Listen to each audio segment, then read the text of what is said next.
Bismillahirrahmanirrahim.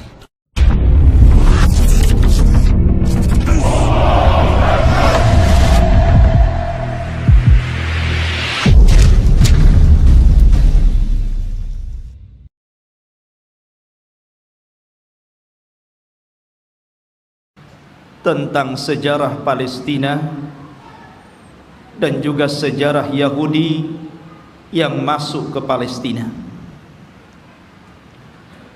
Kenapa saya angkat permasalahan ini? Karena belakangan ini kita dihebohkan dengan dunia tentang pernyataan pemimpin Amerika Donald Trump yang hendak memindahkan ibu kota Israel ke Yerusalem dengan dalih dan alasan sejarah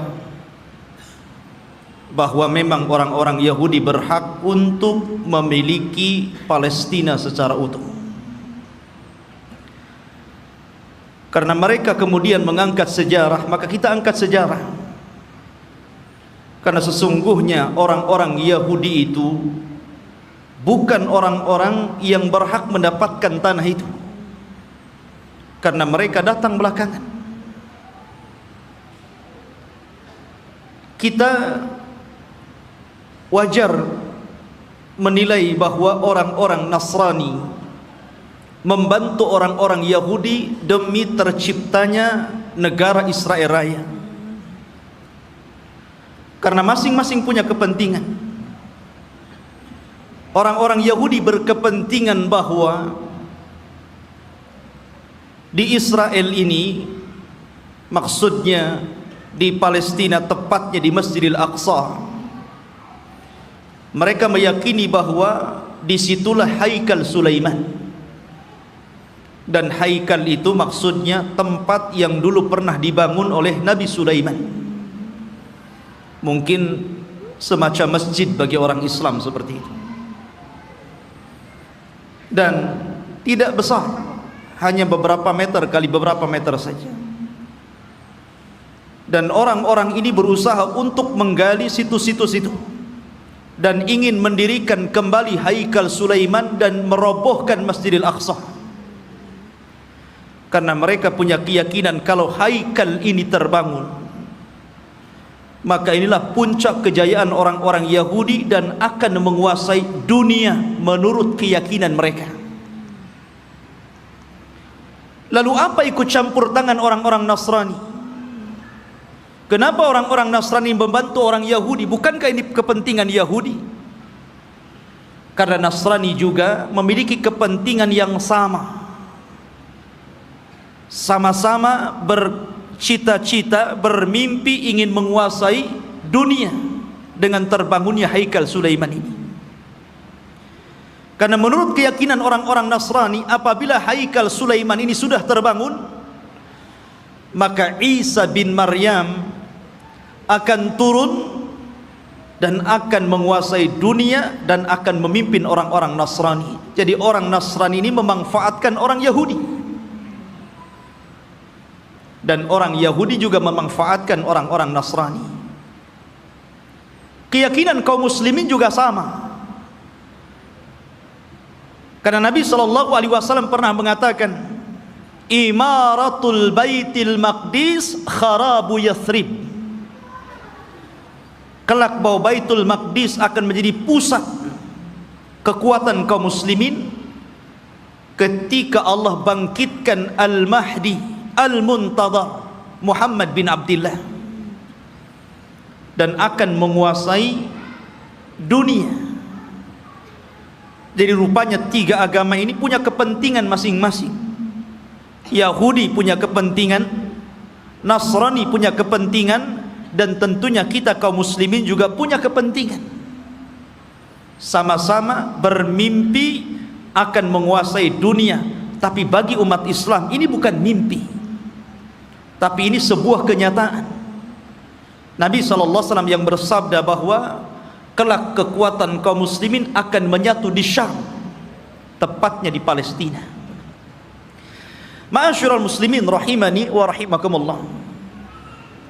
Maka kita akan angkat sejarah Palestina dan juga sejarah orang-orang Yahudi ini.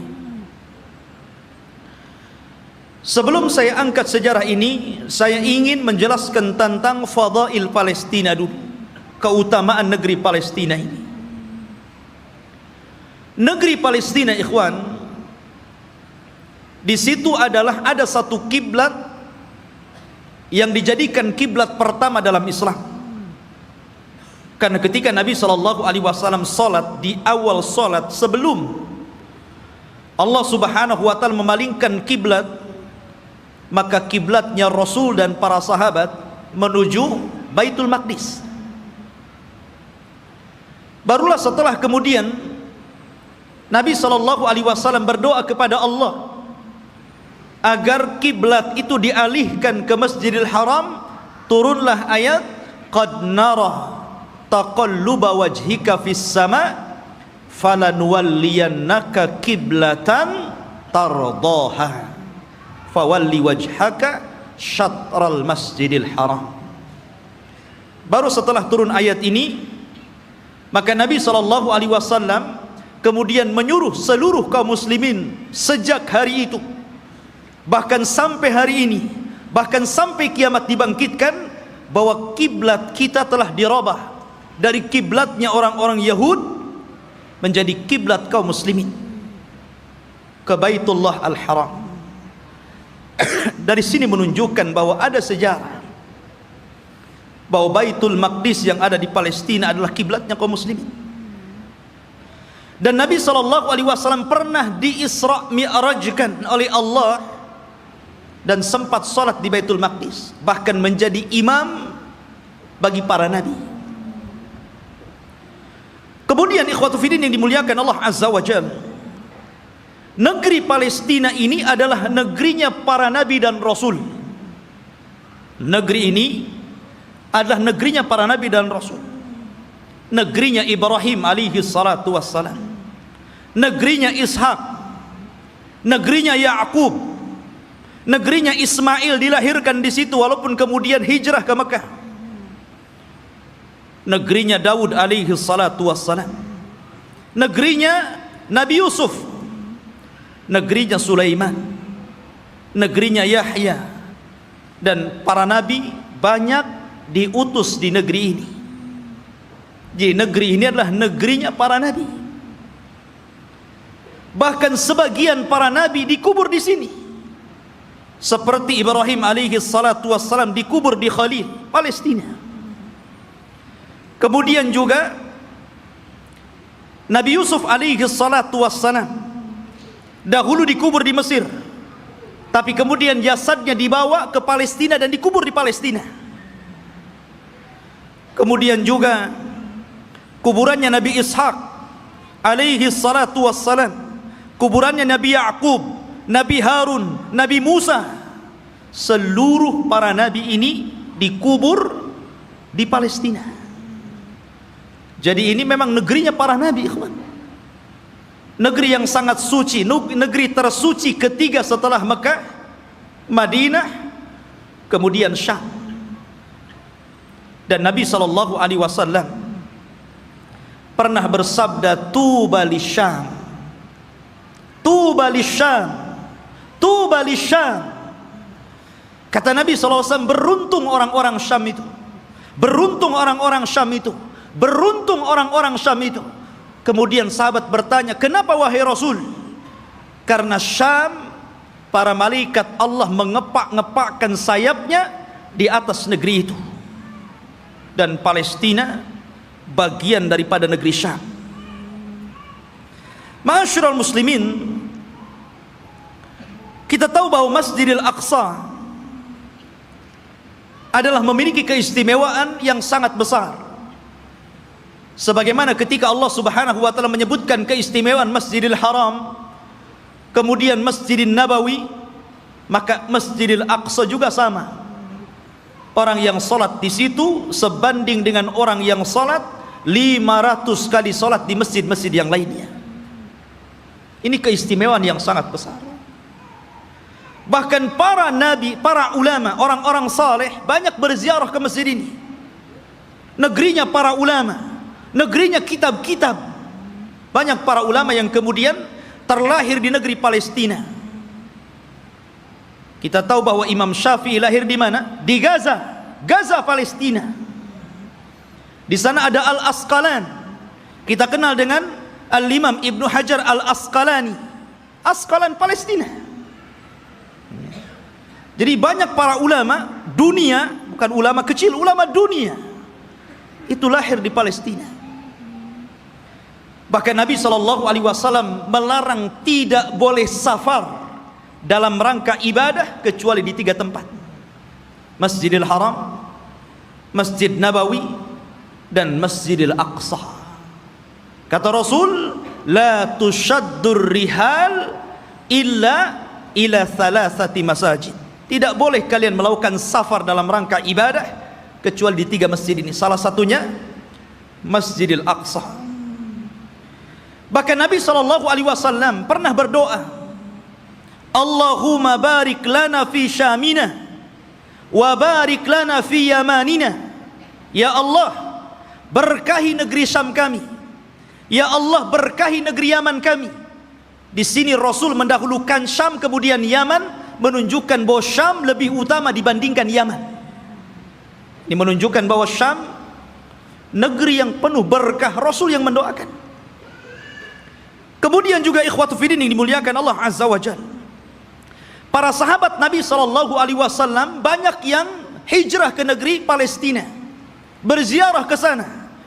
Di antaranya adalah Umar ibn al-Khattab radhiyallahu an, Abu Ubaidah Amir ibn al-Jarrah, kemudian juga Safiyah istri Nabi, Safiyah bintu Huyai, kemudian juga Mu'adh ibn Jabal, Abdullah ibn Umar, Salman al-Farisi, Abu Dhar al-Ghifari, kemudian Abu Hurairah radhiyallahu an, Bilal ibn Rabah, Amr ibn As, Muawiyah bin Abi Sufyan, dan banyak lagi para sahabat Rasul yang mereka hijrah dan berziarah ke negeri Palestina ini.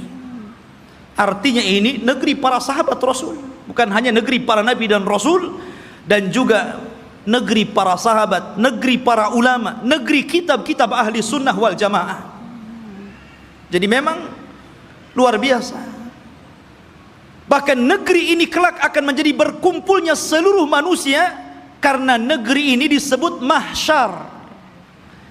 Di antara tanda-tanda kiamat, akan muncul api dari Hadraul Maut, kemudian akan menggiring manusia dan mengumpulkan di Syam. Saat itulah kiamat dibangkitkan. Masyarul muslimin, dan banyak lagi kalau kita bercerita tentang keutamaan Palestina. Lalu sejarahnya, kapan negeri ini memiliki penduduk dan manusia? Apakah orang-orang Yahudi yang mengklaim bahwa mereka adalah memiliki tanah Palestina dan sekitarnya, ataukah siapa? Disebutkan ikhwatu fiddin dalam sejarah, baik sejarah yang dicatat oleh para ulama Islam ataupun sejarah yang dicatat Barat. Bahkan sejarah ini juga tertera dalam perjanjian lama, Taurat, bahwa dahulu yang menghuni negeri tersebut bukan Yahudi. Yahudi itu jauh datang belakangan. Ya. Bagaimana mungkin kemudian Yahudi mengklaim bahwa itu adalah tanah mereka? Mereka datang belakangan. Mereka adalah umat yang terusir dari Mesir. Orang-orang Yahudi hidup di Mesir dari Bani Israel. Kemudian dibawa hijrah oleh siapa? Musa. Nabi Musa alaihi salatu wassalam yang membawa Bani Israel sampai ke Palestina. Jadi mereka itu datang belakangan. Lalu siapa yang pertama kali? Menurut situs sejarah ada yang mengatakan bahwa orang-orang yang menempati negeri itu adalah satu kabilah yang bernama Kan'aniyun. Kan'aniyun ini kabilah keturunan dari Syam, Syam ibn Nuh alaihi salatu wassalam. Artinya ini kabilah dari Jazirah Arab. Jadi orang Arab yang pertama kali memiliki tanah itu. Ya. Jadi dahulu ketika terjadi qahat, terjadi paceklik yang luar biasa di Jazirah Arab, sehingga banyak kelaparan dan meninggal, maka kemudian mereka mencari tanah untuk hidup, karena mereka sudah tidak bisa hidup lagi di Jazirah Arab. Maka mereka pun berhijrah sampailah ke negeri yang hari ini disebut dengan Palestina. Jadi mereka adalah kabilah Kan'aniyun. Kabilah Kan'aniyun, kabilah dari Arab. Dan mereka memiliki beberapa kabilah. Ada namanya kabilah Amuriyun. Kabilah Amuriyun ini kabilah yang hidup di lembah-lembah di Palestina. Kemudian ada kabilah namanya Yaguthiyun, dan mereka hidup di negeri di sekitar Al-Quds yang kita kenal dengan Masjidil Aqsa, Baitul Maqdis. Kemudian adapun Kan'aniyun, maka mereka hidup di satu daerah yang bernama Arihah, dan Arihah adalah kota tertua di dunia. Belum ada kota di zaman itu kecuali Arihah. Makanya Arihah itu kota tertua di dunia, belum ada kota kecuali ini. Lah hiduplah kabilah namanya Kan'aniyun. Ma'asyiral muslimin rahimani wa rahimakumullah. Lalu kenapa muncul kalimat Palestina? Kalau antum membaca dalam perjanjian lama Taurat, bahkan disebutkan juga dalam Injil, tidak ada kalimat Bani Israel atau Yahudi. Ya. Yang ada adalah kabilah Kan'aniyun. Itu mereka mengakui dan tercantum dalam kitab-kitab mereka. Nggak ada Bani Israel, nggak ada Yahudi, apalagi Yahudi datang belakangan gitu kan dibandingkan Bani Israel. Munculnya kabilah ini, kita tahu bahwa Palestina itu berdekatan dengan Mesir, karena dipisah dengan Sahara, hanya dipisah dengan padang pasir yang luas. Jadi antara Mesir dan Palestina itu berdekatan. Ya, di situ ada jalur Gaza namanya. Itu pemisah antara Palestina dan Mesir gitu kan. Lah, ada satu kelompok yang kemudian ketika itu menyerbu Mesir. Yang kemudian akhirnya terjadilah kesepakatan, karena waktu itu antara Palestina dan Mesir menyatu, bukan beda negara kayak sekarang, tidak, menjadi satu. Sehingga kemudian ketika kelompok yang menyerang Mesir ini kemudian berdamai, maka mereka pun meminta daerah yang disebut dengan Al-Falas, yang kemudian belakangan disebut Palestina, dan sekarang kita kenal dengan Palestina. Dari situlah ikhwatu fiddin bahwa kabilah yang menyerbu ini akhirnya menetap di sebuah tempat namanya Falas. Lah sebelumnya sudah ada orang-orang Arab yang tinggal di situ. Ya. Sehingga kemudian akhirnya karena berlalunya zaman, berlalunya masa, berkembangnya mereka, akhirnya saling menikah sesama mereka. Antara Yaguthiyun, Amuriyun, kemudian juga Kan'aniyun, akhirnya tidak ada daerah yang lebih dikenal daripada Falas, yang kemudian belakangan disebut Palestina. Itulah sejarah penamaan Palestina. Jadi sebuah nama tempat yang kemudian sekarang disebut dengan Palestina. Taib. Lalu kenapa kemudian muncul Bani Israel dan belakangan muncul nama Yahudi di sini? Kapan mereka masuk? Kita tahu bahwa ikhwatu fiddin yang dimuliakan Allah Azza wa Jal, kalau kita cerita tentang Yahudi, berarti kita cerita tentang kisah Nabi Ya'qub. Nabi Ya'qub alaihi salatu wassalam dan anak keturunannya.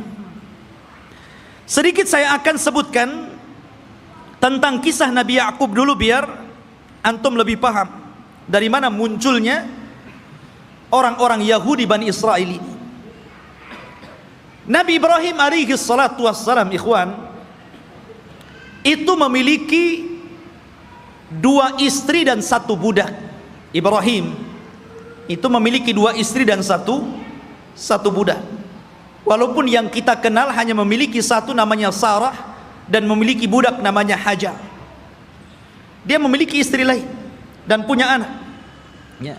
Tetapi yang masyhur adalah dari Siti Sarah. Lahirlah seorang yang kemudian menjadi nabi penerus Ibrahim, namanya Ishak. Nabi Ishak.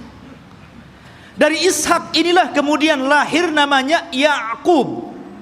Yakub ini banyak saudaranya, dan selalu ada konflik antara Yakub dan saudara-saudara Yakub yang lainnya.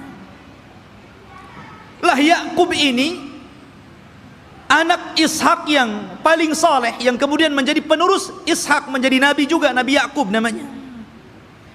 Sehingga dia terkadang di malam hari selalu menyendiri, selalu pergi di malam hari. Dalam bahasa Arab, pergi di malam hari itu namanya Isra.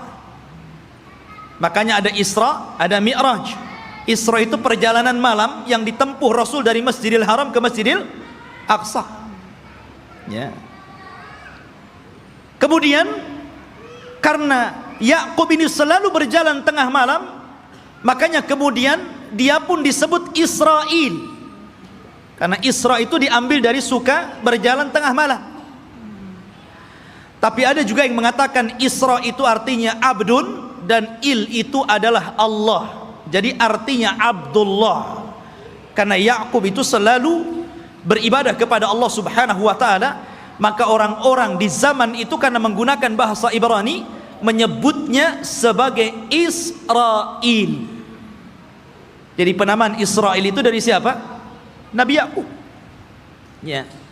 Dan Nabi Yakub alaihi salatu wassalam itu memiliki 4 istri, 2 sah dan 2 budak. Maksudnya yang 2 sah istri dia dan 2 budak, dan semuanya melahirkan anak, sehingga jumlahnya menjadi 12. Lah dari salah satu istri Nabi Yakub namanya Rahil, lahirlah seorang nabi yang kelak akan meneruskan Yakub kenabiannya, namanya Yusuf, dan juga saudaranya namanya Binyamin.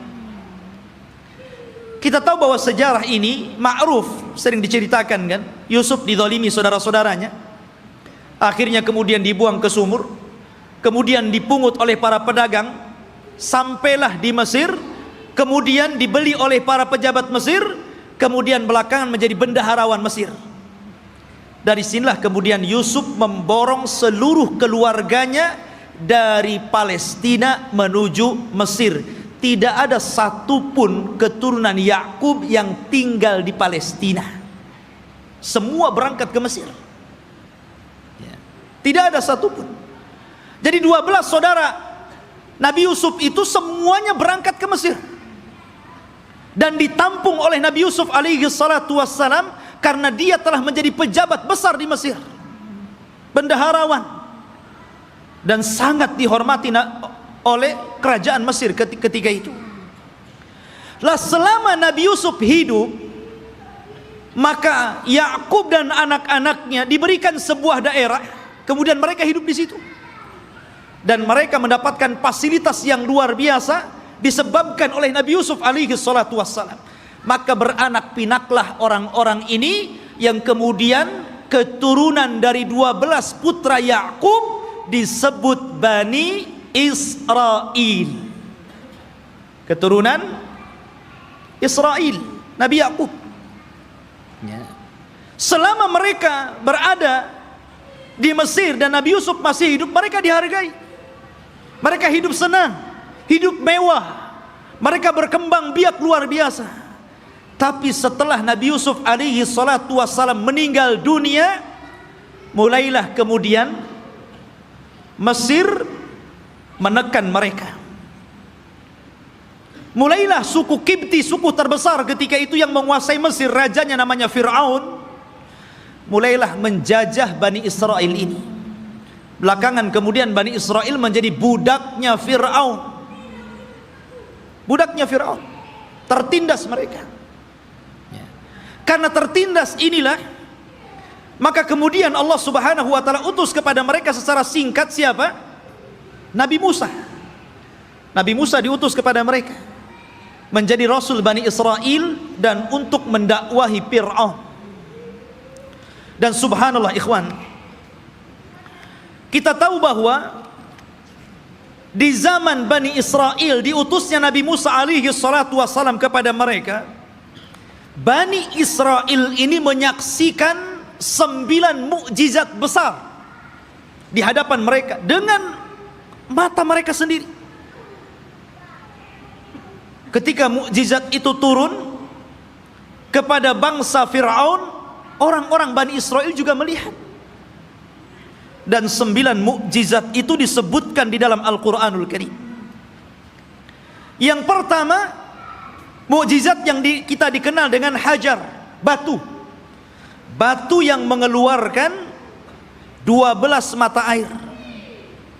Dan Allah Subhanahu wa taala mengatakan, wa idistasqa Musa liqaumihi faqul nadrib bi asakal hajar fanfajarat minhu ithnata asyrata ainan.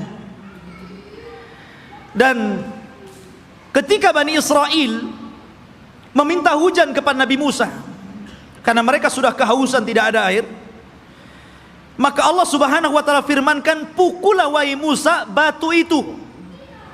Maka dipukullah oleh Musa batu tersebut, tiba-tiba memancar 12 mata air. Mukjizat. Dari sini mereka menyaksikan mukjizat ini. Tapi Bani Israel ini ikhwan adalah orang yang sangat keras kepala. Nanti kita akan sebutkan bagaimana keras kepalanya orang ini. Ya. Kemudian yang kedua, mereka menyaksikan bagaimana terbelahnya lautan. Betul-betul menyaksikan itu, dan mereka melewati lautan.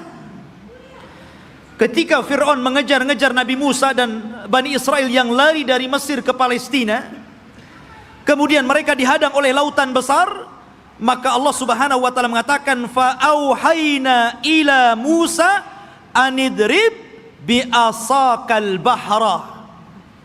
Dan kami wahyukan kepada Musa agar memukul dengan tongkatnya lautan. Fanfalaka fakana kullu firqin kataudil adhim. Maka kemudian tiba-tiba lautan terbelah menjadi 12 jalan. Kenapa 12 terus? Karena memang Nabi Musa alaihi salatu wassalam membawahi 12 kabilah Bani Israel. Jadi mereka dikasih satu-satu mata air, satu kabilah satu. Ketika memukulkan lautan juga dibuat 12 jalan. Jadi masing-masing kabilah berjalan sendiri-sendiri. Mereka menyaksikan itu. Ya. Kemudian juga menyaksikan tongkat.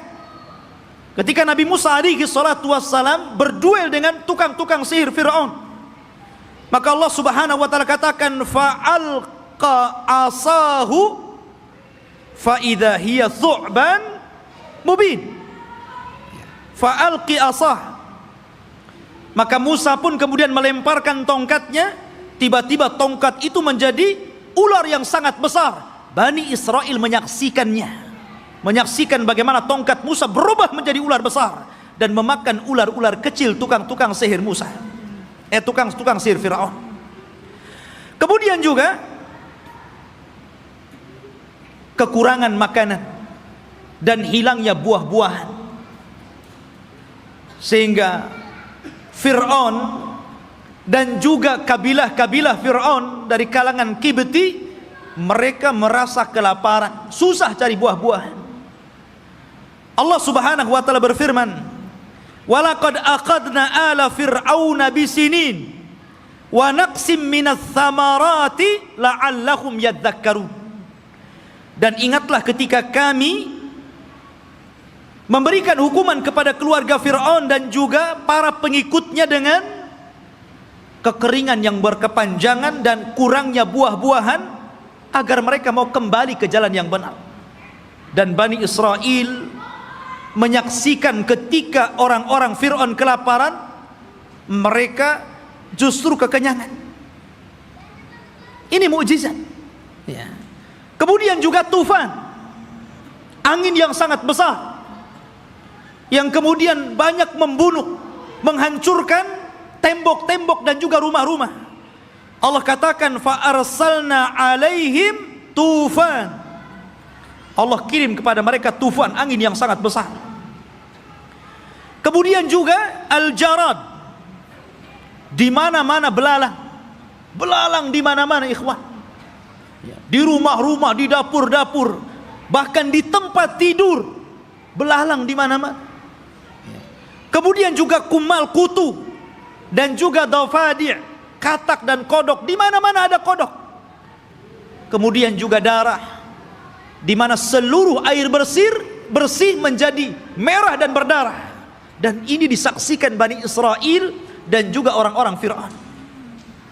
Kemudian juga bagaimana tangan Nabi Musa yang bercahaya, dan banyak lagi mukjizat yang diberikan kepada Musa. Tapi sekali lagi saya katakan ikhwan, bagaimana degelnya Bani Israel. Allah sudah tampakkan banyak mukjizat kepada mereka, tapi mereka kufur kepada Allah Azza wa Jalla. Kita perhatikan ketika Nabi Musa alaihi salatu wassalam berhasil menyeberangkan Bani Israel sehingga mereka mampu melewati lautan dan Allah tenggelamkan Fir'aun di Laut Merah. Mulailah kemudian ketika mereka melewati satu kabilah dan kabilah itu menyembah berhala, tiba-tiba satu di antara mereka datang kepada Musa dan mengatakan, ij'al lana ilahan kama lahum alihah. Heh Musa, jadikan untuk kami berhala-berhala sebagaimana mereka punya berhala untuk disembah. Lihat, Allah sudah tampakkan 9 mukjizat. Harusnya mereka makin beriman, kan begitu? Ini sudah diseberangkan, lihat ada orang nyembah berhala, minta pula berhala. Bani Israel ikhwan, inilah wataknya orang-orang Yahudi. Makanya Nabi SAW ketika perang Hunain kemudian melewati ada pohon yang di zaman jahiliyah selalu digantungkan pedang dengan keyakinan bahwa kalau mereka gantungkan pedang di situ, maka pedang itu akan ditransfer kekuatan, dan apabila dipakai maka pedang itu akan mudah untuk membunuh musuh. Itu keyakinan orang musyrik tabaruk dengan pohon bidara.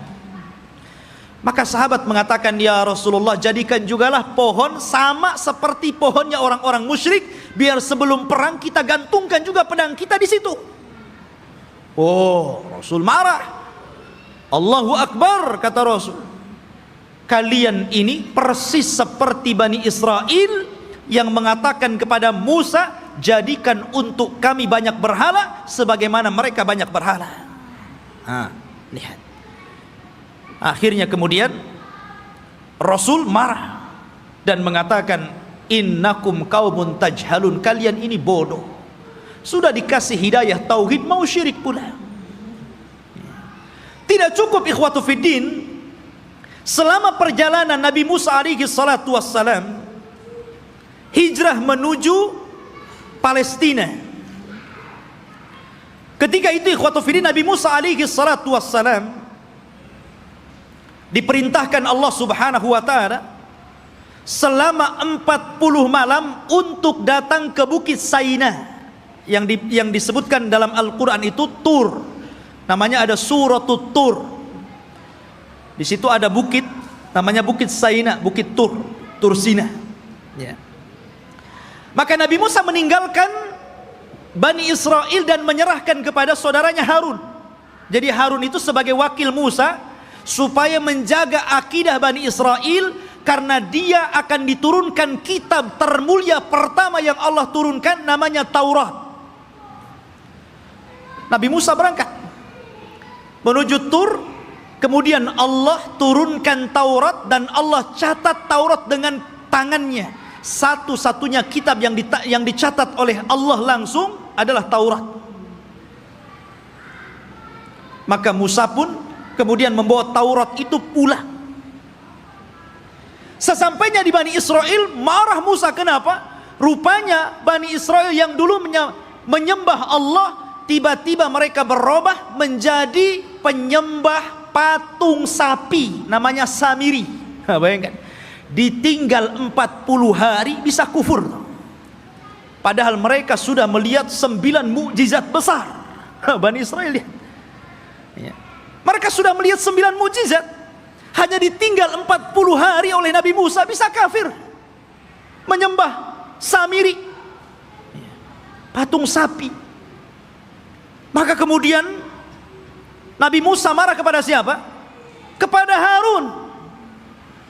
Sampai disebutkan di dalam Al-Quran, Nabi Musa marah, kemudian mengambil rambutnya Harun dan memegang janggutnya seperti ini, kemudian tarik ke depan.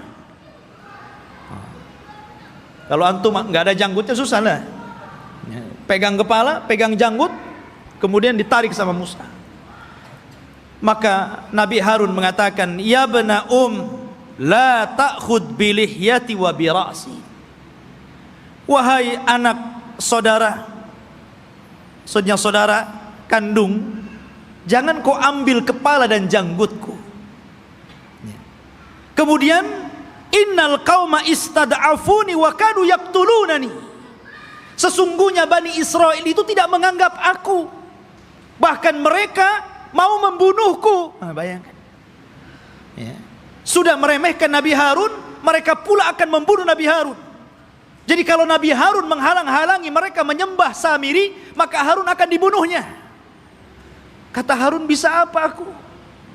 Ya. Maka kemudian Nabi Musa alaihi salatu wassalam diturunkan oleh Allah Azza wa Jal satu syariat agar mereka bertobat. Bagaimana cara bertobatnya? Mereka diberikan pisau dan agar mereka membunuh diri-diri mereka. Gara-gara mereka sudah beralih agama, menyembah Samiri. Dan Allah Subhanahu wa taala katakan, wa idz qala Musa liqaumihi ya qaumi innakum zalamtum anfusakum bittikhadikumul ijla fatubu ila bari'ikum faqtulu anfusakum. Dan ketika Musa berkata kepada kaumnya, hei kaumku, kenapa kalian mendolimi diri kalian? Kenapa kalian berubah keyakinan kalian? Kalian sembah Samiri, patung sapi itu. Maka bertobatlah kalian kepada Allah dengan cara bunuhlah diri-diri kalian. Lihat, tobatnya zaman dulu ngeri, Pak. Ya. Ini tobatnya zaman dulu. Kalau orang sekarang enak tobatnya kan. Orang muslim kemudian murtad, tinggal balik lagi syahadat. Orang dulu nggak kayak gitu ya. Kalau murtad ambil pisau bunuh. Untung antum jadi umatnya Rasul. Ini umatnya Nabi Musa berat. Tobatnya megang pisau dibunuh sendiri. Maka Nabi Musa mengatakan, taatilah hukum Allah ini, isma'u wa ati'u, dengarkan dan taati. Tiba-tiba mereka mengatakan, sami'na wa asayna. Ya, kami dengar, tapi kami bermaksiat. Gak mau. Makanya Nabi SAW pernah marah kepada para sahabatnya gara-gara ketika Allah Subhanahu wa taala turunkan ayat di akhir surah Al-Baqarah. Ketika Allah Subhanahu wa taala berfirman tentang masalah amalan hati yang akan dihisab. Wa in tukhfu ma fi sudurihim wa in tubdu aw tukhfuhu yuhasibkum bihillah. Apapun yang kalian tampakkan dari amalan kalian, apapun yang kalian sembunyikan dari amalan kalian, maka Allah akan menghisab kalian. Sahabat mendengar ayat ini berat. Kalau yang tampak bolehlah, kalau yang enggak tampak macam mana pula dihisab. Karena setiap orang itu tidak lepas daripada hati yang terkadang punya keinginan untuk berbuat jahat walaupun tidak sampai. Semua orang kan seperti itu. Tidak mungkin hati itu bersih terus kan mau melakukan kebaikan. Terkadang hati kita ini memiliki keinginan yang berbeda, kejahatan. Kalau yang tersembunyi akan dihisab berat bagi kami wahai Rasul. Maka Nabi SAW marah dan mengatakan, atakuluna kama qalat ahlul kitabaini qalu sami'na qulu sami'na wa ata'na. Maka mereka mengatakan sami'na wa asaina. Apakah kalian akan mengatakan seperti perkataan ahli kitab yang disuruh oleh nabinya sami'na wa ata'na, malah mengatakan sami'na wa asaina? Katakan sami'na wa ata'na. Maka sahabat pun kemudian akhirnya mengatakan sami'na wa ata'na. Dari situlah kemudian mereka mendapatkan keringanan. Maka turunlah ayat la yukallifullahu nafsan illa wus'aha.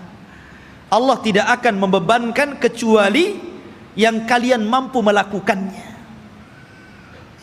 Turun keringanan setelah mengatakan sami'na wa ata'na ini. Lah orang-orang Bani Israel ini bukannya sami'na wa ata'na, tapi sami'na wa asaina. Marah Nabi Musa karena mereka tidak mau bertobat dengan cara membunuh diri-diri mereka. Akhirnya Nabi Musa alaihi salatu wassalam berdoa kepada Allah agar bukit Tur itu diangkat, kemudian berada di atas kepala mereka. Mau tobat atau mau dibanting di bukit Tur ini? Coba. Bukit Tur diangkat dan mereka ada di bawahnya. Dan Allah katakan, wa idna taqnal jabala fawqahum ka'annahu dhullatun wa dhannu annahu waqi'un bihim khudhu ma atainakum biquwwah wadhkuru ma fihi la'allakum tattaqun. Allah gambarkan ini. Dan ketika kami angkat gunung Tur itu, kemudian seolah-olah gunung itu akan menimpa mereka. Kemudian mereka diingatkan dengan nikmat Allah. Diingatkan bagaimana mereka dulu diperbudak oleh Fir'aun, kemudian diselamatkan oleh Musa, kemudian diberikan nikmat yang banyak. Kalian masih kufur?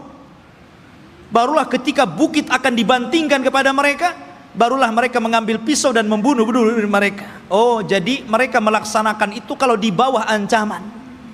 Itulah Bani Israel, Yahudi itu. Ma'asyiral muslimin rahimani wa rahimakumullah. Belum sampai di situ. Ketika sebagian mereka melihat bagaimana saudara-saudara mereka harus membunuh diri-diri mereka karena mereka telah berpindah keyakinan menyembah Samiri. Rupanya yang melihat kejadian itu juga tidak mau bertobat, tetap juga kufur. Suatu ketika mereka meminta kepada Nabi Musa alaihi salatu wassalam untuk diturunkan ma'idatan minas sama, makanan tetapi langsung yang membuat Allah dan diturunkan dari langit. Anda bisa bayangkan coba, minta makanan tapi diturunkan dari langit. Apakah kemudian keinginan mereka ditolak? Tidak. Keinginan mereka dikabulkan. Subhanallah.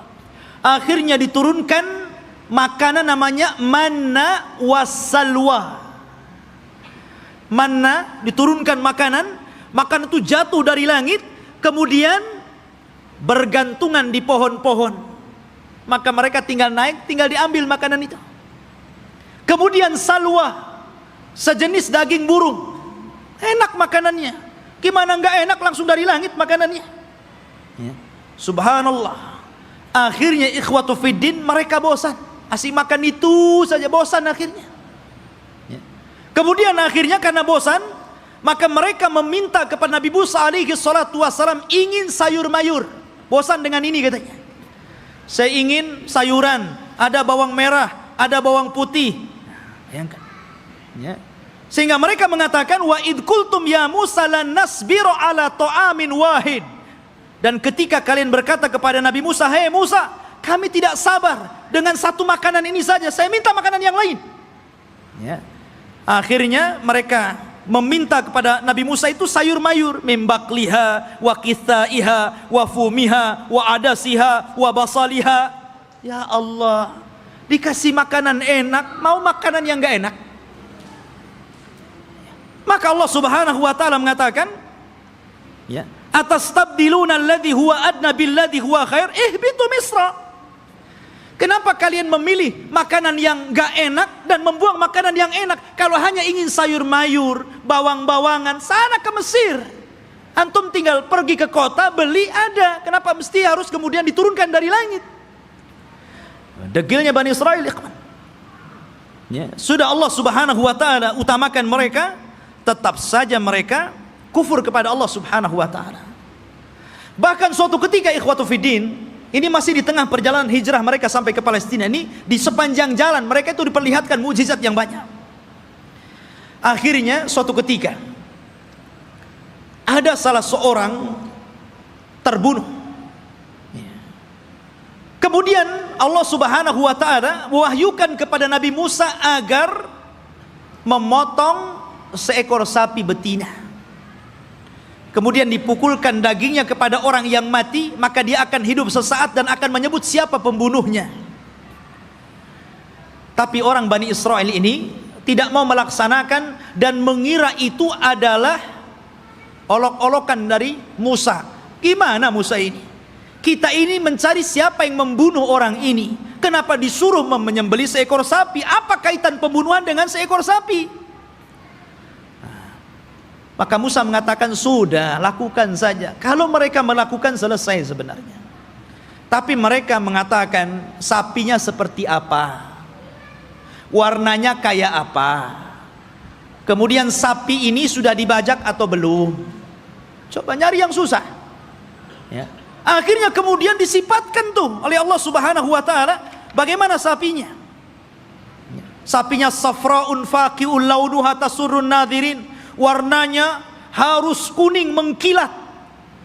Yang kalau orang lihat itu senang. Kan belum tentu ada orang senang. Ini harus senang kalau orang-orang melihat. Susah juga kan?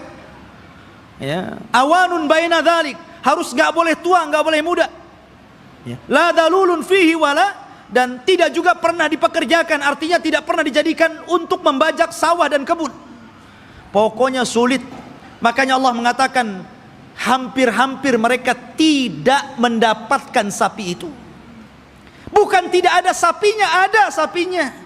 Tetapi mereka tidak sanggup menebusnya. Karena Allah takdirkan sapi itu yang punya anak yatim. Kemudian karena itu satu-satunya warisan dari orang tuanya, anak yatim yang saleh, dari keluarga yang saleh.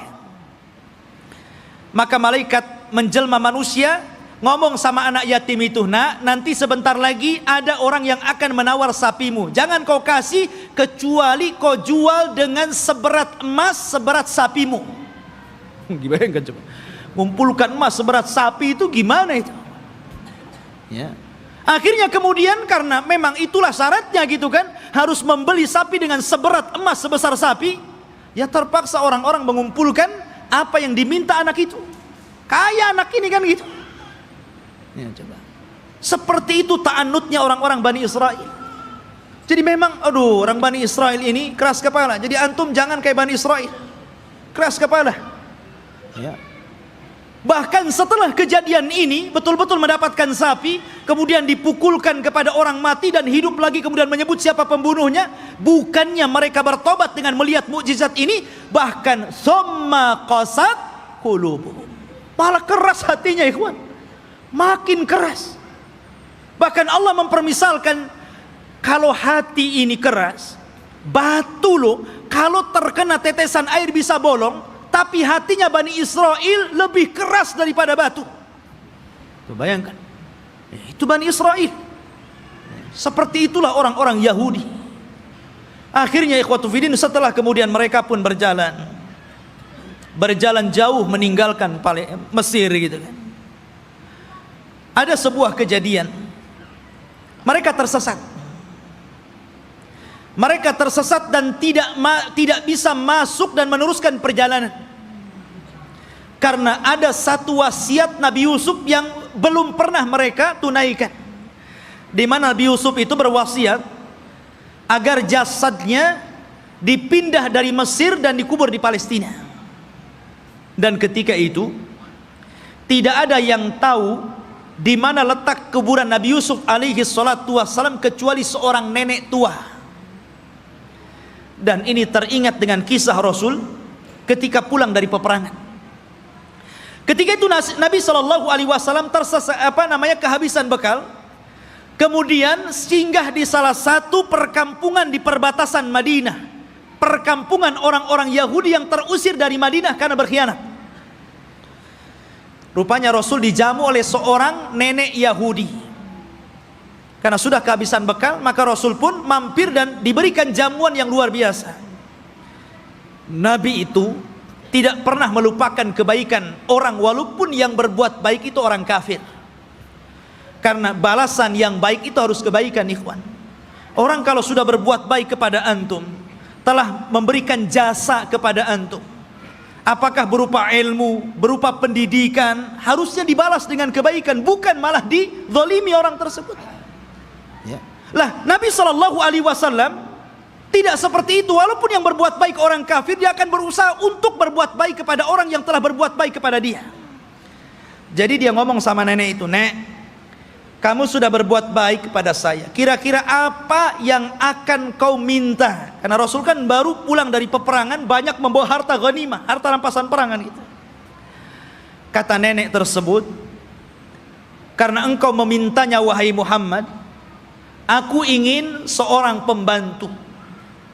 Berikan untukku pembantu agar aku bisa hidup tenang. Ada yang ngurus pembantuku." Maksudnya budak untuk membantu dirinya di rumahnya.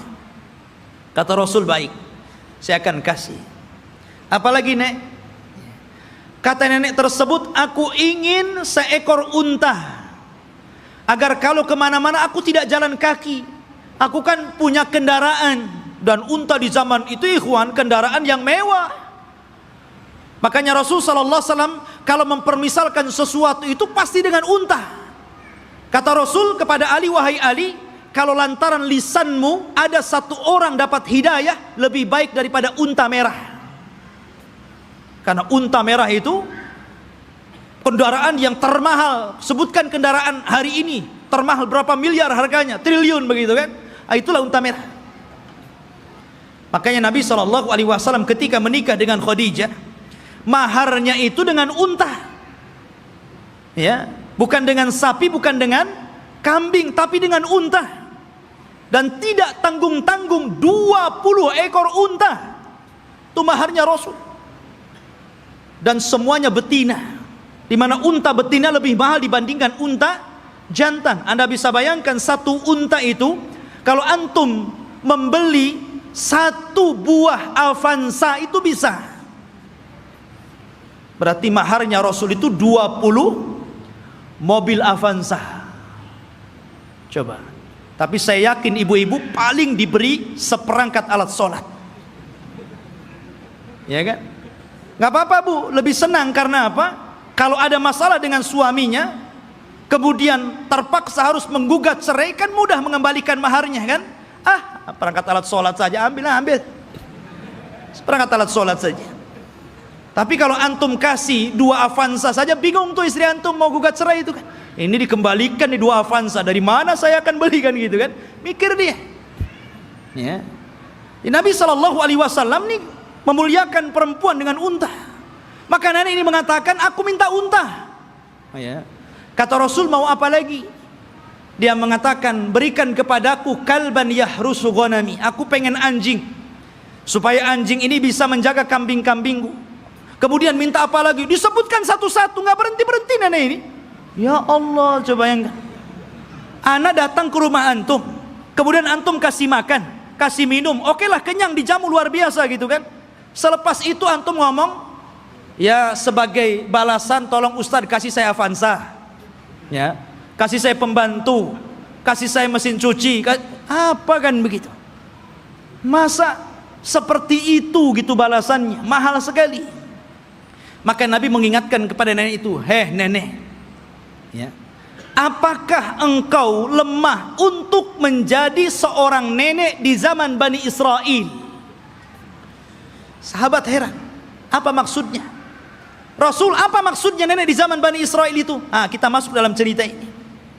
Jadi ketika Nabi Musa mencari kuburan Nabi Yusuf, tidak ada yang tahu kecuali seorang nenek di zaman Bani Israel.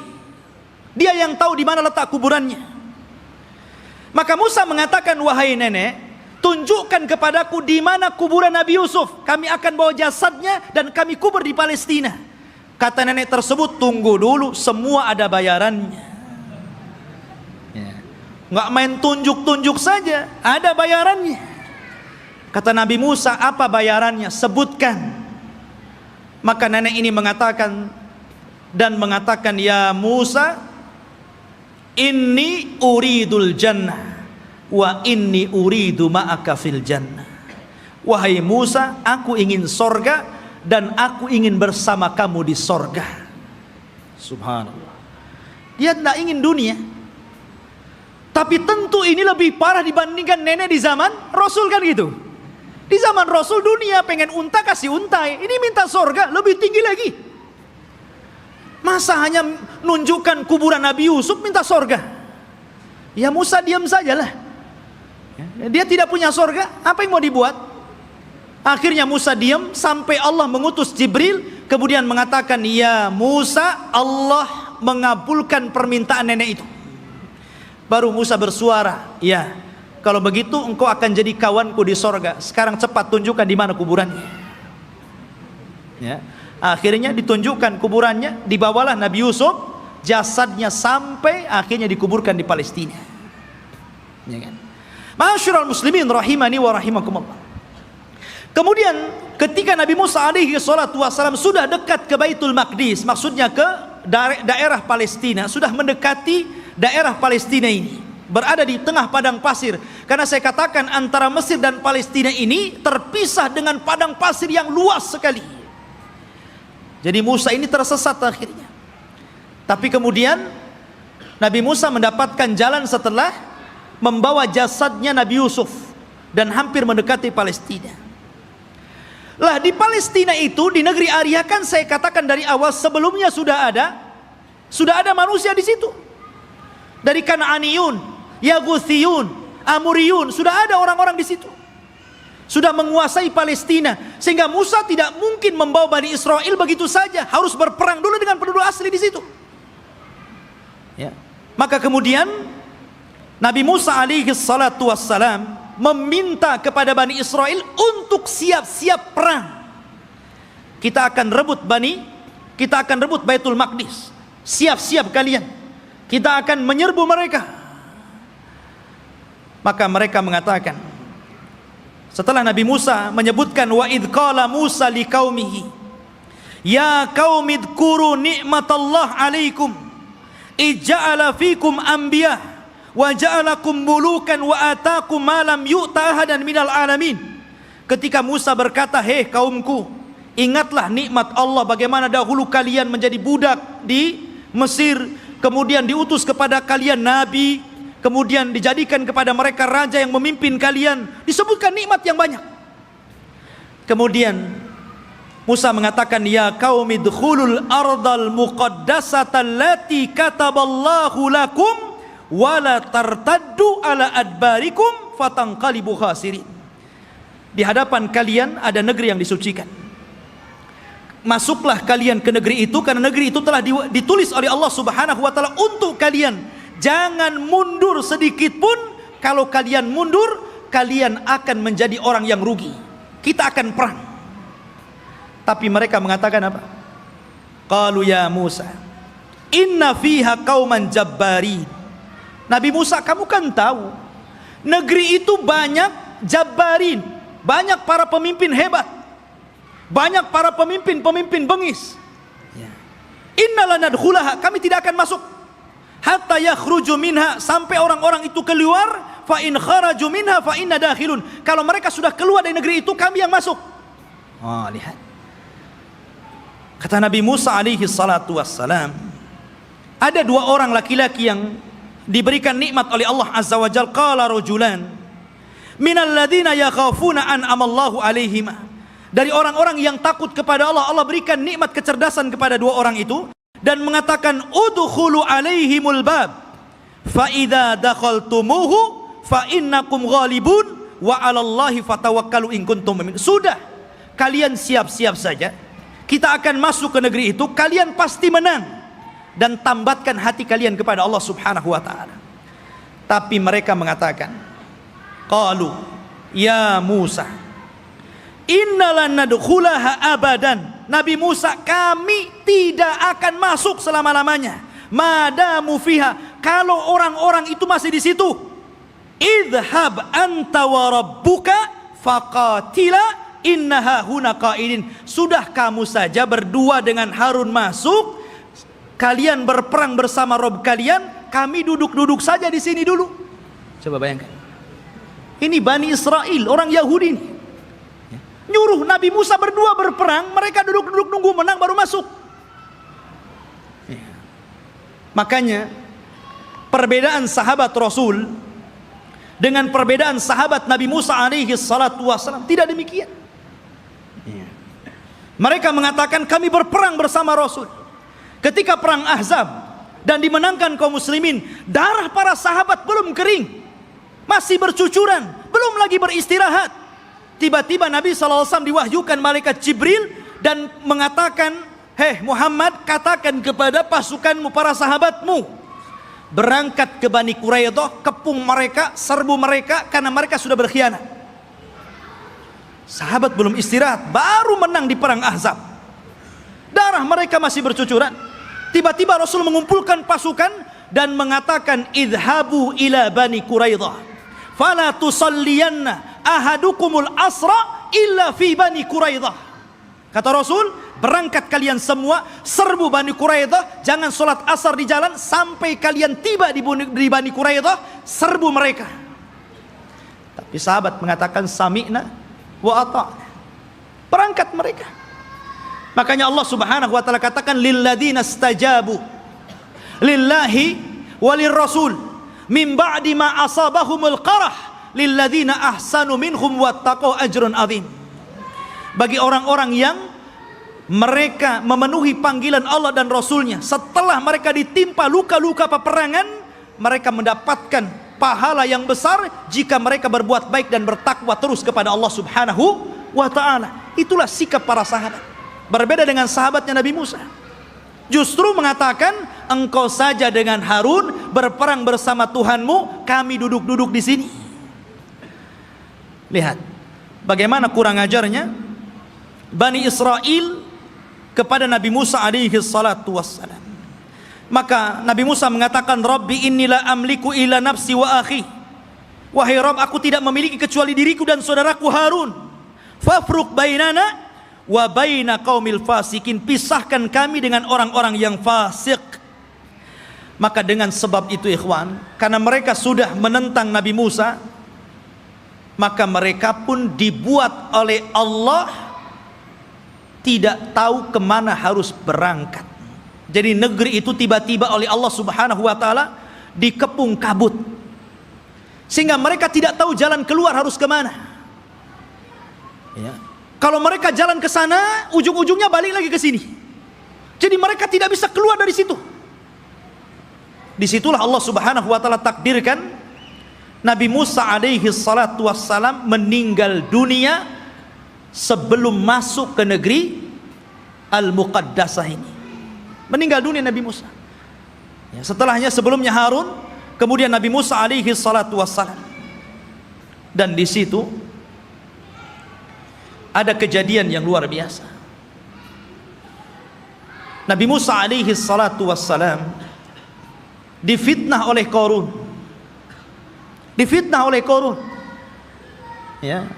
Dan kisah Qarun ma'ruf. Akhirnya belakangan ditenggelamkan oleh Allah Subhanahu wa taala ke dasar bumi dengan hartanya, sehingga ada istilah harta Qarun katanya.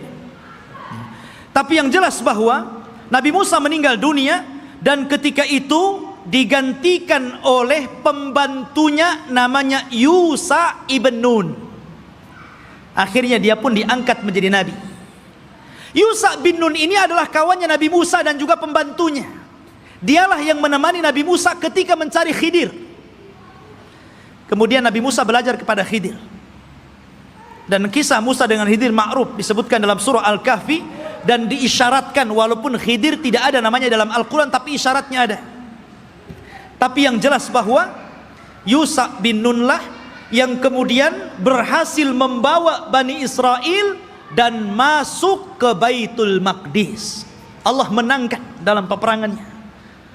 Jadi Nabi Yusha inilah yang membawa pasukan, kemudian berperang dan berhasil menguasai Baitul Maqdis. Dari sini menunjukkan bahwa Bani Israel ini mereka menjajah, bukan asli situ. Mereka datang dari Mesir dengan Nabi Musa, kemudian Nabi Musa meninggal, diganti oleh Yusha bin Nun, kemudian merebut Palestina, dan mereka menjadi tinggal di situ. Jadi Palestina bukan milik orang Yahudi, mereka yang menjajah di situ. Barulah kemudian Yusha bin Nun masuk ke Masjid Al-Aqsa yang sekarang disebut dengan Baitul Maqdis, sekarang Masjid Al-Aqsa. Disitulah Allah Subhanahu wa taala memerintahkan kepada Yusha ibn Nun, karena ketika itu ikhwan, peperangan ini sangat sengit. Kebetulan perang itu terjadi di hari Jumat dan tidak boleh berperang di hari Sabtu, karena orang Yahudi sangat mengistimewakan hari Sabtu. Alasannya apa? Karena hari Sabtu itu hari cutinya Allah. Kenapa Allah cuti? Karena Allah lelah. Setelah menciptakan langit dan bumi, diawali hari Ahad dan diakhiri hari Jumat, Allah lelah, maka Allah beristirahat. Maka hari Sabtu hari istirahatnya Allah, setelah Allah menciptakan langit dan bumi selama 6 hari. Jadi mereka mengatakan ini hari cuti Allah. Kalau Allah saja cuti, kita juga cuti katanya. Jangan berperang. Ya. Tapi Allah kemudian bantah, wa ma massana min lughub. Kami tidak disentuh dengan keletihan, kata Allah. Enak saja kami istirahat. Ya. Maka kemudian ikhwatu fillah, karena perang ini terus berkecambung, hampir matahari tenggelam dan masuk ke hari Sabtu. Ini kalau matahari tenggelam masuk hari Sabtu kan gak boleh perang tuh. Akhirnya Yusha bin Nun memperlihatkan mukjizatnya. Dia nunjuk kepada matahari, innaki ma'murah wa ana ma'mur. Kamu diperintah Allah, saya juga diperintah Allah. Jangan bergerak dulu sampai perang ini menang. Oh, berhenti matahari. Ya. Matahari diem, betul-betul sampai menang perang itu. Matahari nggak bergerak. Nah, itu mukjizatnya Yusha bin Nun, menghentikan matahari sampai menang perang, betul-betul menang. Akhirnya setelah menang baru matahari berjalan dan masuk ke hari Sabtu.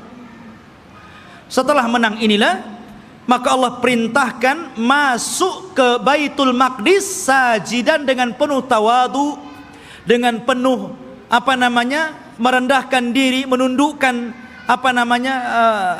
kepala. Kata Allah Subhanahu wa taala mengatakan, masuklah kalian dengan sujud. Maksud sujud itu maksudnya dengan ruku, karena sujud nggak mungkin bisa jalan orang sujud. Ya, dengan menundukkan kepala. Tapi Bani Israil ini degil. Ya. Disuruh maju masuk ke Baitul Maqdis nundukkan kepala, malah berbalik, malah kemudian berjalan lewat punggung, membelakangi Baitul Maqdis sampai mundur gitu. Disuruh maju nundukin pandangan, malah berbalik, malah mundur. Bayangkan Bani Israil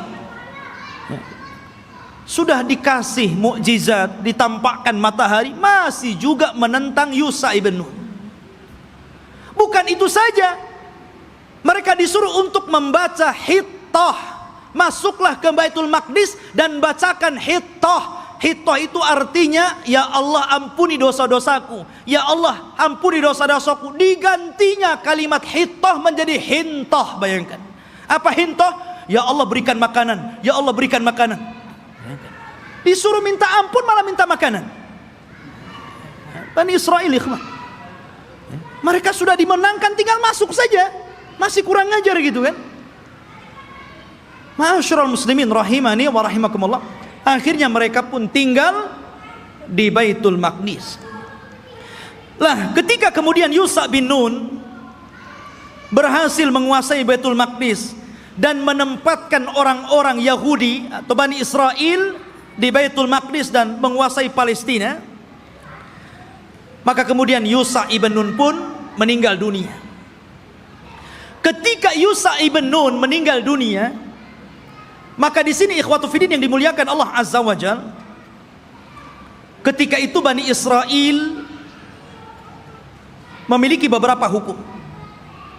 Pertama, mereka dipimpin oleh para nabi. Jadi ketika Yusha bin Nun meninggal, ada nabi. Kemudian nabi ini meninggal, muncul lagi nabi. Nabi ini meninggal, muncul lagi nabi. Bahkan ada satu tempat itu nabinya 3, rasulnya 3. Diutus banyak para nabi, ribuan para nabi diutus. Ketika itu yang memimpin para nabi. Akhirnya Bani Israel bosan, asik nabi terus yang mimpin. Kami mau raja, nggak mau nabi. Nah, bayangkan, nolak nabi mau raja. Ya, ketika itu nabi yang terakhir yang diutus kepada mereka sebelum mereka menjadikan sistem kerajaan adalah Nabi Samuel. Dan Nabi Samuel ini pernah didapati kuburannya di zaman Umar bin Khattab ketika menyerbu Persia. Ketika Umar ibn Khattab berhasil menguasai Persia dan merebut Baitul Maqdis di tangannya, ketika itu dia menjajah satu kota. Rupanya di kota itu ada kuburan Nabi Samuel dan diagungkan penduduknya. Maka Umar ingin mencegah kesyirikan. Tengah malam digalinya kuburan Samuel, kemudian dipindah ke tempat lain, dijadikan 9 kuburan palsu, yang 1 asli, yang 8 palsu. Orang nggak tahu mana Samuel 1. Jadi bingung tuh. Yang tadinya suka minta-minta ke kuburan, bingung. Ini ada 9 kuburan, yang mana 1 yang Samuel ini. Coba kalau kuburan wali kayak gitu ya, bingung orang. Dikubur tuh. Dikubur tempat lain, malam-malam dibuat kuburan palsu banyak-banyak. Di zaman Umar bin Khattab. Makanya Umar itu orang yang paling keras dalam penyimpangan tauhid. Ketika ada orang yang kemudian mulai sholat di satu pohon yang dulu Rasul pernah berbaiat, namanya Baiatur Ridwan, karena sudah mulai digunakan sholat, meminta-minta, ditebang pohon itu sama Umar. Nggak boleh ada orang kesini lagi, walaupun Rasul pernah berbaiat di sini. Harusnya antum begitu. Kalau ada pohon beringin, orang minta-minta di situ, ambil singso, tebas tuh beringinnya. Tapi baca bismillah dulu ya. Nanti antum kesurupan pula di beringin situ. Khotufidin yang dimuliakan Allah Azza wa Jal. Kemudian akhirnya kata Nabi Samuel, baik. Karena ketika itu ikhwatufidin yang dimuliakan Allah Azza wa Jal, karena terjadi perang saudara, maka muncullah di luar dari Bani Israel ada satu kelompok besar namanya Jalut. Jalut ini orangnya besar-besar raksasa, ya, dan punya pasukan besar. Dialah yang kemudian mengambil tabut. Tabut itu isinya apa? Isinya pusaka-pusaka Nabi Musa. Di situ ada Taurat, di situ ada tongkatnya Nabi Musa, di situ ada pakaiannya Nabi Harun dan Musa. Pokoknya peninggalan Musa dan Harun dijadikan satu tempat, kemudian dikotak, disebut tabut namanya. Tabut itu dicuri oleh Jalut dan pasukannya. Maka Bani Israel tidak bisa apa-apa melawan Jalut. Akhirnya kemudian minta kepada Nabi Samuel untuk dikirim kepada mereka seorang raja yang akan memimpin jihad melawan Jalut. Maka Nabi Samuel kemudian atas perintah wahyu dari Allah, maka ditunjuklah Talut sebagai raja pertama Bani Israel. Talut ini orang miskin, tukang ngasih minum keledai penggembala, ya kan? Kata Bani Israel, masa si Talut jadi raja? Siapa si Talut itu kan gitu? Nggak punya nasab, orang miskin, nggak punya harta, nggak mau. Ya, kami mau raja itu yang wah, yang gagah, yang kaya, yang punya harta. Si Talut pula jadi raja, nggak mau. Ya kan? Akhirnya kemudian Allah Subhanahu Wa Taala tunjukkan kehebatan Talut ini. Diutusnya malaikat. Kemudian malaikat ini mengambil tabut yang ada di Jalut, kemudian diserahkan kepada Talut, menunjukkan bahwa sekarang Talut sudah punya tabut. Kalian gak percaya juga dengan Talut? Dari situlah sebagian mereka mulai mau mengikuti Talut, dan sebagian yang lainnya mau menolaknya. Maka Talut mengatakan, kita akan berangkat jihad, persiapkan kalian. Tapi Allah akan menguji kalian. Kalau nanti kalian melewati sungai, jangan banyak minum di situ. Kalau mau minum, bolehlah satu kepal, gurfatan wahid, ya satu dayung saja, nggak boleh banyak-banyak. Kalau banyak-banyak kalian akan kalah. Berangkatlah pasukan Talut menuju pasukan Jalut, ya kan? Rupanya betul di tengah mereka ada sungai, karena mereka sudah kelelahan, kehausan, ada sungai. Wah, nggak peduli dengan Talut, minum banyak-banyak orang itu. Dari berapa ribu gitu kan, hanya tinggal separohnya yang masih nurut dengan Talut. Akhirnya yang ini pulang, melihat pasukan Jalut gede-gede, nggak berani pulang. Ya, yang sedikit inilah kemudian mikir nih, ini tentara banyak, besar-besar, gimana cara melawan mereka? Akhirnya mereka nggak berani bergerak untuk melawan Jalut. Maka kemudian Nabi Musa,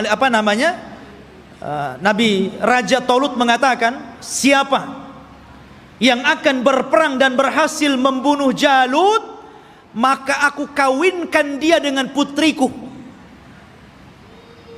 Rupanya satu pun nggak bergerak. Ngapain dikawinkan kalau harus mati gitu ya? Iya kan? Nggak mau bergerak juga. Akhirnya ada anak muda namanya Daud. Dia berani tuh Daud tuh, yang kemudian belakangan menjadi nabi dan raja, Nabi Daud dan Raja Daud. Dia yang berani. Kemudian dia lempar tombaknya, kena Jalut, mati di tangan dia. Zaman dulu kalau sudah pemimpinnya mati, kalah orang itu. Ya kan? Meninggal di tangan Daud. Maka akhirnya Daud pun dinikahkan dengan putrinya Talut. Dan Talut mengatakan, kalau dia meninggal, maka orang ini yang akan menggantikan aku menjadi raja. Talut punya anak, tapi karena dia sudah berjanji, siapa yang membunuh Jalut, dia akan dinikahkan dengan putriku dan akan menjadi penggantiku. Maka setelah Talut meninggal dunia, mau tidak mau Daud diangkat jadi raja. Tapi anaknya Talut yang lain gak setuju, ya kan? Harusnya anak yang jadi raja, kenapa Daud menantunya kan itu? Disitulah kemudian pecah Bani Israel menjadi dua kerajaan. Kerajaan anak-anaknya Talut dan kerajaan Daud. Dari sini ikhwatu fiddin mulai terjadi goncang. Ya. Tapi Nabi Daud ini ikhwan adalah orang yang cerdas. Karena Allah berikan mukjizat, tangannya itu bisa melembutkan besi. Ya. Jadi kalau besi itu nggak perlu dilas, dipotong-potong aja sama dia kan begitu. Wa alanna lahul hadid. Dia bisa melembutkan besi, bukan sulap ikhwan. Itu mukjizat. Kalau enggak gini aja dia. Ya kan? Mukjizatnya Nabi Daud. Dia punya kekuatan.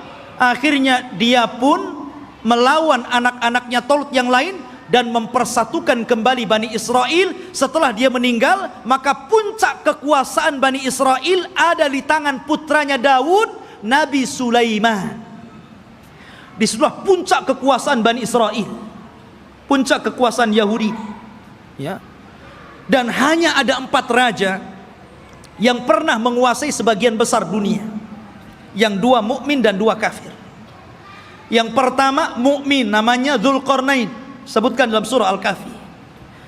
Yang kedua Sulaiman, ini keduanya mukmin. Dan keduanya kafir. Yang pertama Namrud di zaman Nabi Ibrahim. Kemudian Bukhtun Nasr, nanti ada kisahnya akan nyusul. Ya. Jadi Sulaiman ini Allah Subhanahu wa taala berikan kekuasaan yang tidak diberikan kepada orang sebelum dan setelahnya. Dia bisa menundukkan awan, dia bisa menundukkan jin, dia bisa menundukkan burung-burung, dia bisa menundukkan tumbuh-tumbuhan. Masya Allah, ini raja alam nyata dan gaib ini, Nabi Sulaiman ini. Ya. Jadi jin tunduk sama dia.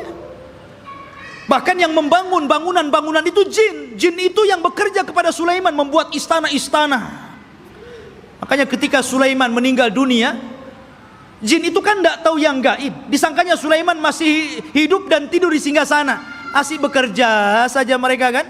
Baru setelah Sulaiman roboh dari singgasananya, kata jin, oh kalau tahu Sulaiman sudah mati dari dulu, ngapain saya kerja katanya. Nah, dari sini menunjukkan jin itu tidak tahu yang gaib. Kalau jin tidak tahu yang gaib, berarti dukun lebih tidak tahu yang gaib. Karena dukun itu gurunya jin. Mereka itu para pendusta, nggak usah dibenarkan. Benarnya 1, dustanya itu 1000. Ya. Ma'asyiral muslimin rahimani wa rahimakumullah. Maka Sulaiman inilah puncak kekuasaan, dan di zaman Sulaiman ini beliau membangun satu tempat ibadah menggantikan tabut, namanya Haikal Sulaiman, yang sekarang menjadi mimpi orang Yahudi. Haikal Sulaiman, mimpinya orang Yahudi itu sampai hari ini. Sulaiman membuat haikal. Dialah yang pertama kali meninggikan Masjidil Aqsa. Jadi kalau Ibrahim meninggikan Masjidil Haram, kalau Masjidil Aqsa ditinggikan oleh Sulaiman. Dan ketika dia mendirikan Masjidil Aqsa, maka dia meminta kepada Allah tiga. Satu, agar Allah memberikan hukum yang sesuai dengan hukum Allah. Yang kedua, agar diberikan kekuasaan yang tidak pernah diberikan kepada siapapun setelahnya. Yang ketiga, agar siapapun orang yang masuk ke masjid ini dan tidak ada niat kecuali sholat, keluar, maka dia sudah hilang dosanya seperti anak yang baru dilahirkan dari perut ibunya. Kata Rasul, aku berkehendak bahwa yang ketiga itu aku, kata Rasul. Karena yang kedua sudah dikabulkan. Dan Rasul pernah sholat di Baitul Maqdis. Kata Rasul, aku berharap aku yang ketiganya. Ma'asyiral muslimin, jamaah sekalian yang dirahmati Allah Azza wa Jalla, maka Sulaiman pun membentuk tempat ibadah yang disebut dengan Haikal Sulaiman, Masjidil Aqsa yang lama. Di zaman Sulaiman itu disebut Haikal namanya. Baru kemudian roboh, kemudian dibesarkan, akhirnya menjadi besar. Lah Yahudi ini ingin mencari itu.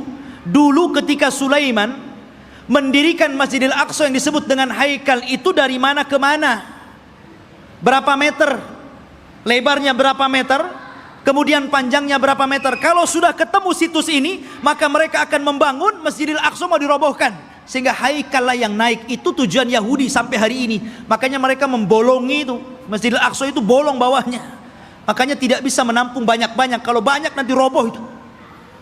Karena di situ ikhwatu fiddin, di bawah tanahnya itu, di bawah tembok ratapan itu, mereka mencari-cari di mana tempat haikalnya Sulaiman. Jadi para ilmuwan Israel terus mencari dan akan membangunnya. Dan mereka ingin mendirikan Israel Raya persis di atas Haikal Sulaiman. Makanya si Trump itu, Donald Trump ya, mereka orang-orang Israel didukung oleh Amerika untuk menguasai Yerusalem, yang memang Masjidil Aqsa ada di situ, dan bercita-cita untuk membuat negara Israel Raya tepat di atasnya Haikal Sulaiman. Alhamdulillah, negara kita tegas menolaknya, dan negara-negara yang lain juga tegas. Bukan hanya orang Islam, di luar Islam pun sebagian mereka menolaknya. Tapi yang jelas saya katakan, yang namanya Yahudi dan Nasrani itu akan sekongkol sampai pun ketika Malhamatul Kubra di akhir zaman, perang besar yang tidak ada perang setelahnya, tetap saja Yahudi dan Nasrani itu akan sekongkol melawan kaum muslimin. Ya kan? Ma'asyiral muslimin, sampailah ketika Sulaiman meninggal dunia, anak-anak Sulaiman ini mulai berebut kekuasaan. Ya. Karena berebut kekuasaan, goncanglah Bani Israel. Sudah tidak ada raja lagi. Raja itu cuma 3 di zaman Bani Israel, Talut, Daud, dan Sulaiman. Setelah itu nggak ada raja lagi. Akhirnya mereka pun berpecah, satu demi satu berpecah. Lemahlah orang-orang Yahudi. Ketika mereka lemah inilah, maka bangsa-bangsa luar mulai menjajah orang-orang Yahudi. Lah dari situlah datang pasukan dari Irak, pasukan Babil, yang kemudian menghancurkan Yahudi, menawan mereka dan memperbudak mereka, dibawa ke Irak, sebagainya lari ke Mesir. Dan ketika muncul seorang perdana menteri yang kemudian menguasai Babil, namanya Bukhtun Nasr, dialah yang kemudian menghancurkan negeri Palestina sehancur-hancurnya dan merobohkan Haikal Sulaiman. hancur lebur. Orang-orang Yahudi ditindas, orang-orang Yahudi diperbudak oleh Bukhtun Nasr ini, hancur semuanya. Sampai disinilah Taurat hilang, alwah Taurat hilang. Orang-orang Yahudi bingung. Akhirnya sebagian mereka mulai merangkai Taurat, sehingga akhirnya dari situlah kemudian campur tangan ucapan firman Allah dengan campur tangan ucapan manusia, mulailah muncul pada Taurat. Sehingga kemudian Taurat mulai berubah dari aslinya, yuharrifunal kalima an mawadi'i. Dari sinilah Yahudi tersesat, karena alwahnya Taurat, papannya hilang, berceceran kemana-mana. Karena Palestina dihancurkan Bukhtun Nasr. Lah ketika hancurnya Palestina ini, datanglah seorang nabi, namanya Uzair, Nabi Uzair, ya kan? Datang, kemudian melihat kehancuran Palestina yang luar biasa. Haikal Sulaiman roboh, kota Palestina hancur, orang Yahudi dibantai, orang Yahudi diperbudak di Babil, Irak, gitu kan? Maka dia berpikir, kaifa yuhyillahu ba'da mautiha? Bagaimana Allah bisa menghidupkan kota yang hancur setelah dulu kota ini sangat ramai, sangat indah, sangat bagus.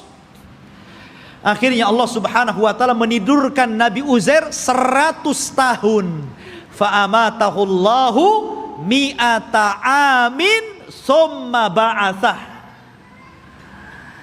Maka kemudian Uzair pun ditidurkan Allah 100 tahun. Kemudian dibangkitkan seolah-olah baru tidur sejam 2 jam, karena ditidurkan di waktu duhur dan dibangunkan di waktu asar. Asar ke duhur cuma berapa jam saja. Disangkanya hanya 2-3 jam dia tidur, padahal dia sudah 100 tahun ditidurkan. Dan Allah bolak-balikan badannya sehingga badannya tidak hancur, dan Allah biarkan badannya muda terus, sehingga ketika 100 tahun dia dibangkitkan, orang sudah tua dia masih muda. Orang udah janggutnya panjang-panjang, udah pakai tongkat bungku-bungku, dia masih muda saja. Maka ketika dia mencari rumahnya, ya namanya rumahnya ya tahu di mana. Rupanya rumah itu masih ingat di mana letaknya. Rupanya di situ ada nenek. Rupanya nenek ini dulunya bekas pembantunya, lebih muda jauh, tapi sekarang lebih tua jauh. Siapa kamu? Saya Uzair. Uzair dah mati 100 tahun, kau ngaku Uzair pula, katanya. Mana buktinya kau Uzair? Akhirnya ditunjukkan bukti-buktinya. Kaget nenek ini. Oh, kamu ini tuan saya, kamu Uzair. Menyebarlah nama Uzair di Bani Israel. Maka orang pun menganggap Uzair itu anak Tuhan. Wa qalatil yahudu Uzair ibnullah wa qalatin nasara al-masih ibnullah. Berkata orang Yahudi Uzair itu anak Allah, berkata orang Nasrani al-masih ibnullah, anak Allah. Karena Uzair masih hidup.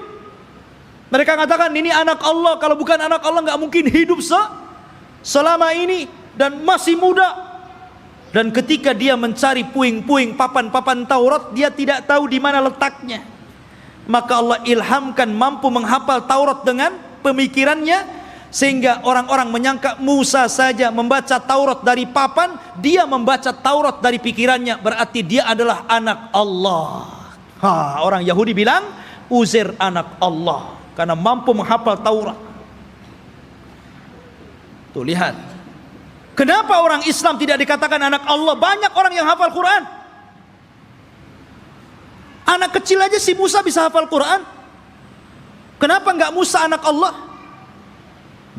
Al-Quran itu luar biasa, ikhwan. Semua bisa menghafal Al-Quran. Bisa Quran dihafal, anak kecil bisa hafal Quran. Tapi enggak ada sejarah orang hafal Taurat. Enggak ada sejarah pastor hafal Injil. Enggak ada. Tapi Taurat dan Injil tidak bisa dihafal, tapi Quran bisa dihafal. Ini mukjizat namanya. Quran itu bisa, walaqad yassarna Qur'ana lidzikri. Allah mudahkan Quran itu untuk diingat. Ma'asyiral muslimin rahimani wa rahimakumullah. Maka itu kisah Nabi Uzair. Akhirnya kemudian Yahudi pun ditindas.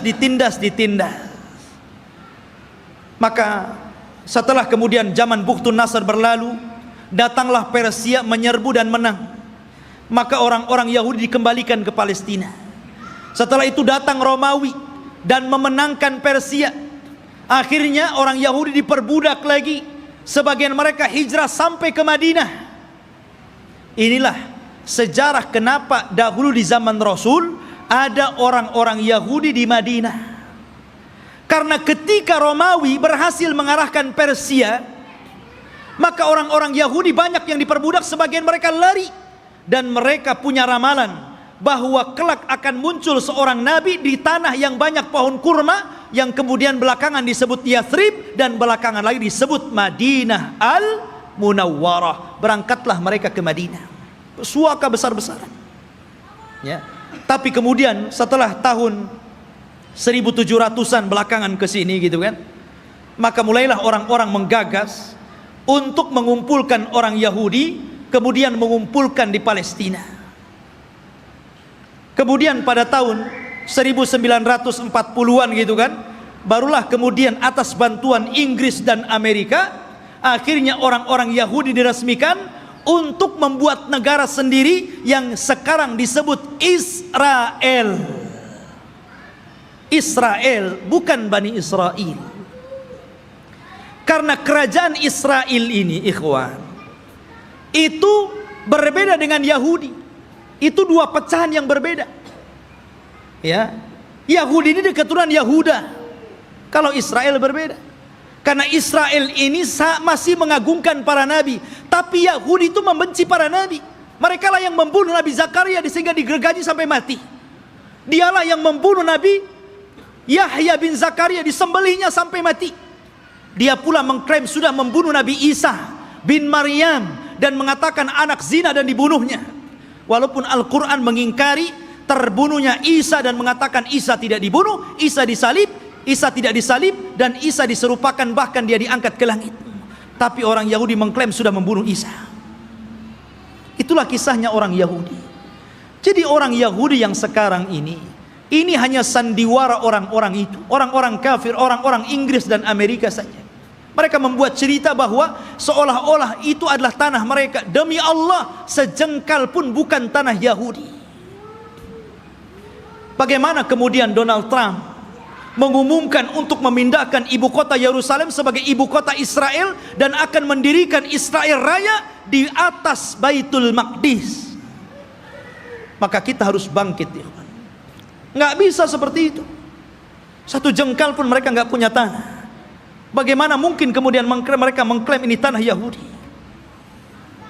Dan di akhir zaman yang mereka ramalkan memang akan menjadi kenyataan. Mereka meramalkan setelah Haikal Sulaiman terbangun, maka akan diutus kepada mereka Imam Mahdi yang ditunggu-tunggu, namanya Dajjal. Nah, Dajjal itulah Imam Mahdi yang ditunggu-tunggu mereka. Makanya kita lihat simbol Zionis itu simbol mata. Ya, karena Dajjal itu cuma satu matanya di sini.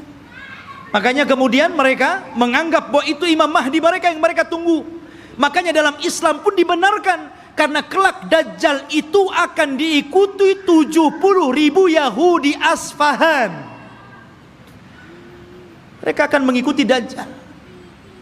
Tapi Dajjal tidak bisa diperangi oleh Imam Mahdi karena terlalu kuat, pengikutnya banyak. Makanya kemudian Imam Mahdi terkepung di sebuah bukit. Akhirnya mereka pun harus kemudian bersembunyi di Bukit Tur sampai Allah turunkan kepada mereka Isa bin Maryam, dan itu cita-citanya Nasrani. Jadi Nasrani ini mereka meyakini bahwa Isa akan turun. Isa yang mereka yakini sudah disalib dan sudah dibunuh, kemudian dihidupkan kembali setelah 30 hari, kemudian diangkat ke langit dan akan diturunkan di akhir zaman. Ini Nasrani ngakui. Dan Nasrani mengakui bahwa Isa ini kelak akan membunuh Dajjal dan akan memimpin dunia, dan dunia akan dikuasai Nasrani. Padahal Isa turun hanya tugasnya membunuh Dajjal, mematahkan salib, membunuh babi, dan menegakkan hukum sesuai dengan hukum Imam Mahdi yang notabene mengikuti ajaran Islam. Karena dia sholat di belakang Imam Mahdi. Isa turun di malam hari di waktu subuh. Ketika itu orang-orang sudah putus asa melawan tentara Dajjal. Maka Isa mengatakan, aku berikan 3 pilihan kepada kalian, kepada tentaranya Imam Mahdi yang tinggal sedikit itu. Aku berdoa kepada Allah agar Allah kirimkan tentara lain bukan kalian, supaya mereka yang menghancurkan Dajjal, dan Dajjal akan meninggal. Yang kedua, atau aku berdoa kepada Allah untuk dikirim bencana besar, agar Dajjal terkena bencana dan pasukannya, sehingga kalian diselamatkan tanpa harus berperang. Atau yang terakhir, kita perang, saya pimpin kalian. Dan saya akan berdoa kepada Allah agar pasukan Dajjal tidak sanggup mengangkat senjata, kalian tinggal penggal lehernya, aku yang menghadapi Dajjal. Kata mereka yang ketiga enak nampaknya nih. Ya. Akhirnya mereka pilih yang ketiga. Berangkatlah setelah sholat subuh, mereka tinggal menggal kepala. Orang Yahudi, Nasrani dan para pengikut Dajjal nggak bisa apa-apa.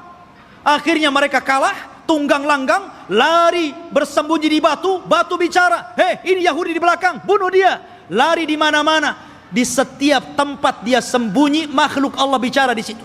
Kecuali satu pohon yang tidak mau bicara, namanya pohon Gharqad.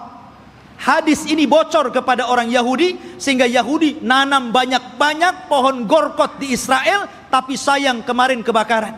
Nanam lagi dari awal. Ma'asyiral muslimin rahimani wa rahimakumullah. Gharqad ini nggak mau ngomong. Ya, makanya orang Yahudi, Gharqad ini bukan cemara, memang bentuknya kayak cemara, tapi cemara bukan Gharqad. Ya. Nanti antum pula lihat cemara ditebangnya. Ini pohonnya Yahudi, nanti Yahudi sembunyi di sini katanya.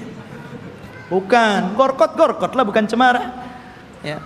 Intinya ikhwatu fiddin yang dimuliakan Allah Azza wa Jalla, maka Dajjal berhadapan dengan Nabi Isa, dan Isa pun berhasil membunuh dan membawa kepalanya. Kemudian diberitahu kepada orang-orang bahwa dia telah membunuh Dajjal. Maka sebagian yang selamat dari orang-orang Nasrani kemudian beriman kepada Isa bin Maryam atas syariat Muhammad, sehingga Allah isyaratkan dalam Al-Quran, wa im min ahlil kitab illa la yu'minanna bihi qabla mautihi. Dan sebagian ahli kitab akan beriman kepada syariat Muhammad lewat Nabi Isa sebelum kematian Isa. Isa pun hidup selama 40 tahun.